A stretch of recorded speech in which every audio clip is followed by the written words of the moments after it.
Welcome to the World Cup Coast to Coast podcast brought to you by thelines.com. Coming to you from Belgium on vacation still, Josh Lander. Much closer to my counterpart than normal, just an English channel across from each other now. Dan Tracy, how are you doing today, Dan?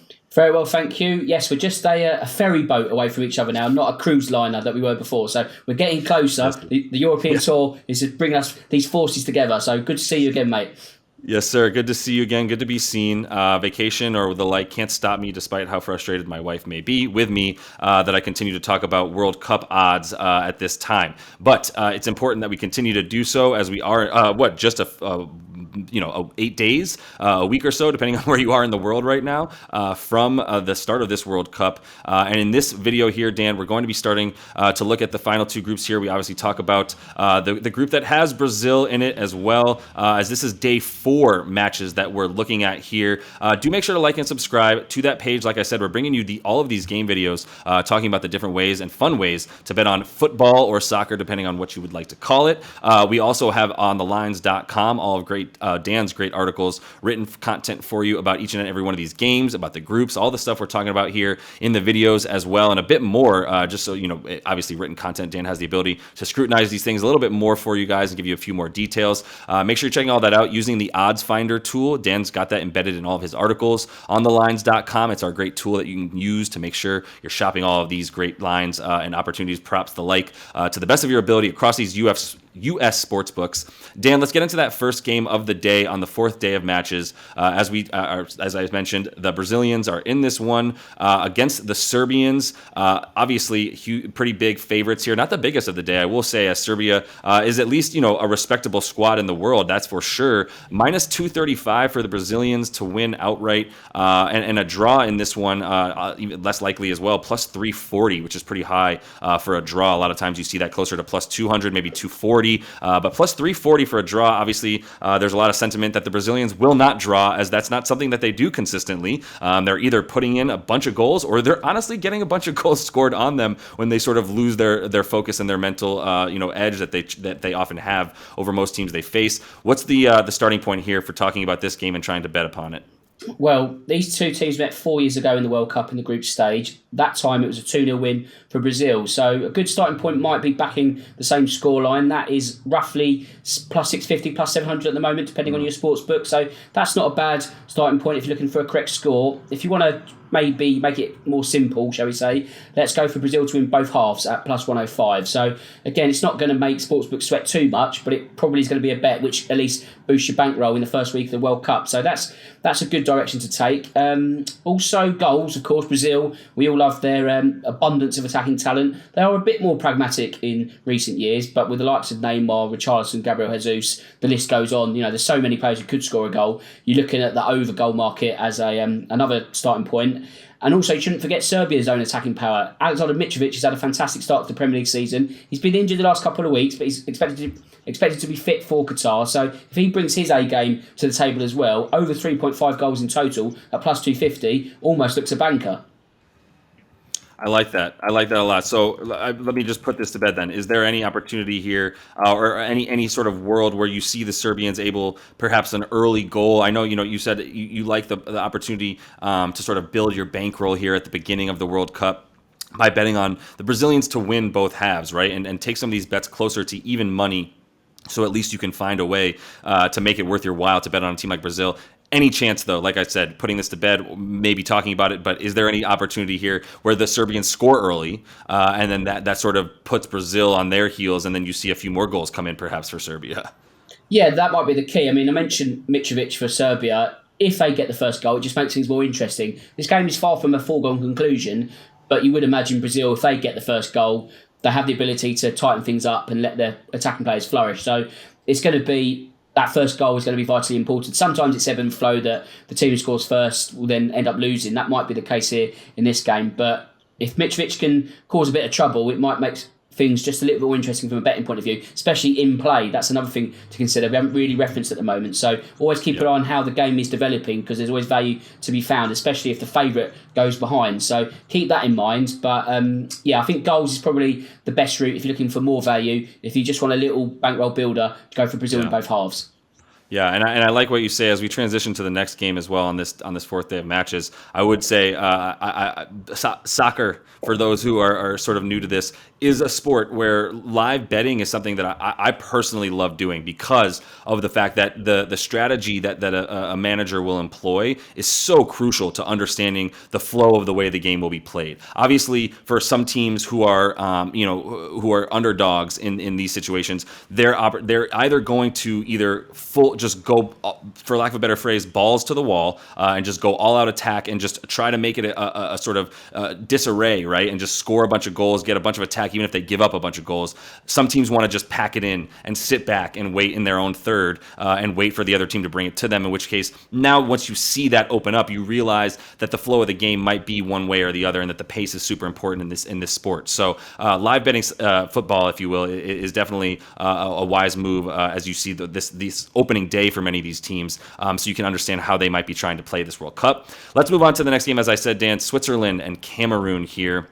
Rounding out this group, Switzerland has looked really, really good. They're minus 140 coming into this game. Cameroon, as we said in our other video, Samuel Eto'o is not walking through that door for the Cameroonians, but they are plus 400. A draw is plus 250, right? Plus 400 on the money line there for Cameroon. As I said, Switzerland has looked really, really good coming into this World Cup, qualifying and topping a group that included the 2020 Euro champions in Italy, beating a number of teams that they continue to feel good about, including the French that they've beaten before. So tell me, with the Swiss, is minus 140 just worth it in and of itself, or is there other ways that you'd look to bet on this one? Yeah, I mean, there's not a lot of bets that get me too excited, but there are always a couple that you can pick out. So for Switzerland, they are incredibly defensively minded. Part of the reason, or a big reason, why they finished top of that World Cup qualifying group at the expense of Italy. So with that in mind, I'd probably be going for under 2.5 goals in total between they and Cameroon, when you also mentioned Cameroon's lack of Samuel Eto'o, for use of a better term. But under 2.5 goals at minus 190. Again, it doesn't sound too exciting, but maybe add that to a parlay. Maybe, I don't know, a Brazil win and that's under 2.5 goals. Combine those two, might get to about evens or so. So that's something to consider, that why not go for one match? Maybe a 2 or 3 parlay might make the Swiss game more exciting. At the same time, we spoke about the lack of goals, the defence. Swiss know how to sort of grind out a 1-0. They very rarely concede 2 goals in a game. Right. So for a 1-0 win over Cameroon, that's plus 425 at the moment. And I feel that's a very sort of... It's not going to be the most exciting bet you'll ever place. It's not going to be the most exciting game we'll watch in the World Cup, but it could be a decent situation to get some value.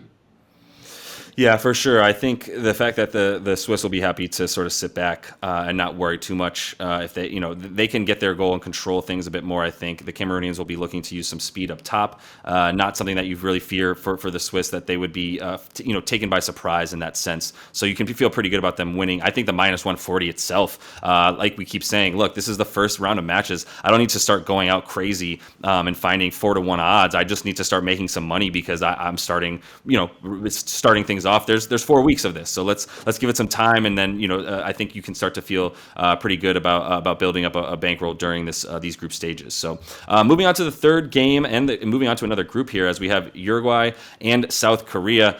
Pretty good match, especially for day one here. Minus 135 for Uruguay to win this on the money line.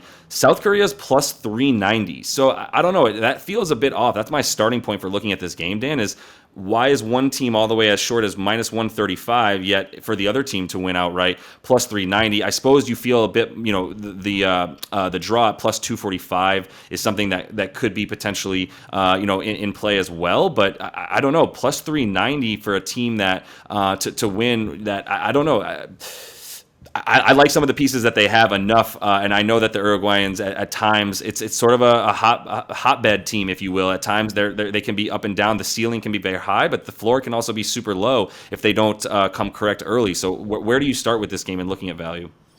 I mean, this group has the potential to be as wide open as you want it to be. Really, right. It's kind of, you look at all the other groups and there's either a clear contender or 2 clear contenders and the rest. We've got a natural flow. We spoke about many groups, and for some reason, Group H, the last one, has a kind of feeling where anything could happen. And you kind of look at the odds for South Korea to win, and at that price, you think to yourself, why not just have a little punt on the opening week of the World Cup matches? It could set you in good stead for the second round of fixtures. If we're using wins at -110, -140, why not have a little dabble with this? You've got nothing really to lose, because although South Korea have doubts over the fitness of Heung-min Song, he's got a facial injury. He said himself he's going to be fit. There might be a question mark as to whether he's raring to go match one, but he's going to be in the World Cup. That's the most important thing.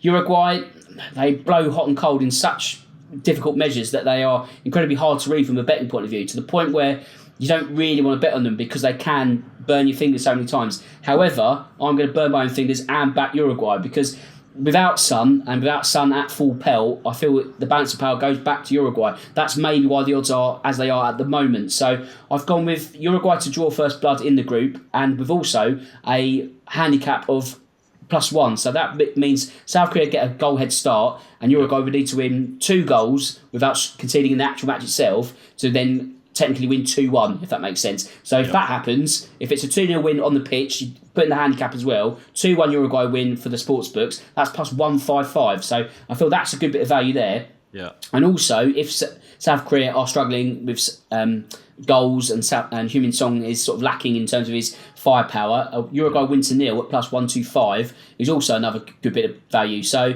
there's logic to backing both teams. If you want to get really exciting, go for South Korea. As I say, this group could be blown wide open, and why not blow it wide open in the opening week? However, if you're logical, half your brain saying, no, I don't want to go crazy just yet. As you say, it's a marathon, not a sprint, this World Cup. You don't need to put all your eggs in the basket and blow your bankroll. So if you want to be logical, go for Uruguay in either the handicap market or the win-to-nil market. Yep.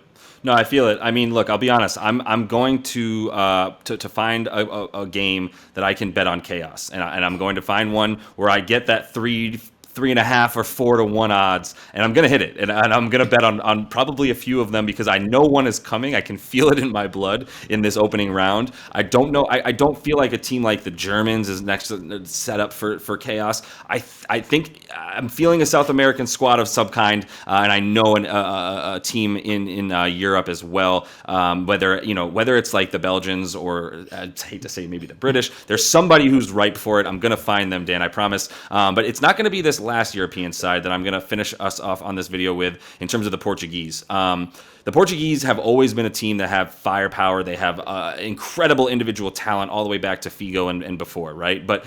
But this team, to me, might be the most complete squad that they've had in some time, right? All over the pitch. Obviously, we know that even their defense has been strong, but it's sort of their defensive midfield and everywhere around it that I just feel like this year they finally have a bunch more on top of all of the potential goal scorers, Bruno Fernandes, Bernardo Silva, and the like, right? João Felix, all these guys who are young, not to mention the great Christie, who, look, he's got odds to be the Golden Boot scorer at 38 years old. So I'm never counting him out. He is of the likes of Tom Brady, and I love having him on a squad that I'd like to continue to back. So -200 for Portugal.